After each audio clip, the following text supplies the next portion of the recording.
दोस्तों आप देख रहे हैं लालटेन भोजपुरी और आप लोगों का एक बार फिर से लालटेन भोजपुरी चैनल पर स्वागत है। दोस्तों एक बार फिर से खेसारी लाल अपने पुराने गानों के लिए चर्चाओं में आ चुके हैं। दोस्तों आप लोगों को बता दें कि वेव म्यूजिक ने एक पोस्टर जारी किया है।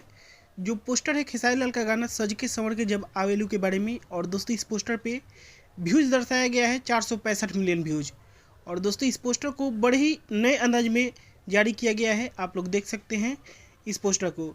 दोस्तों इस पोस्टर के रिलीज होने के बाद खेसारी लाल के फैंस इस गाना को लेकर बहुत ज़्यादा एक्टिव हो गए हैं, इस गाना पे जोर देने लगे हैं। वैसे दोस्तों आप लोगों को बता दें कि फ़िलहाल लगन में भी बहुत सारे खेसारी लाल के गाना बज रहे हैं। आपकी तरफ कौन सा गाना बज रहा है आप लोग कमेंट करके जरूर बताइएगा। और दोस्तों हर जगह ओल्ड इज गोल्ड वाला हाल है, पुराना है तो क्या हुआ, बहुत ज़बरदस्त रिस्पॉन्स है। पब्लिक के बीच बहुत ज़्यादा डिमांड है। लहंगा लखनऊ का तो कुछ कहा नहीं जा सकता, बहुत ज़बरदस्त। और दोस्तों रेड लिपस्टिक भी उतना ही अच्छा बज रहा है, लगन में हर जगह सुनने को मिल जा रहा है। तो दोस्तों इसके बारे में आप लोग क्या कहना चाहते हैं कमेंट करके ज़रूर बताइए। मैं इस वीडियो को यहीं पे ख़त्म करता हूँ। आप लोग इस वीडियो को लाइक करिए, शेयर करिए। मैं मिलूंगा आप लोगों से एक नए वीडियो में, तब तक के लिए जय हिंद, जय भोजपुरी।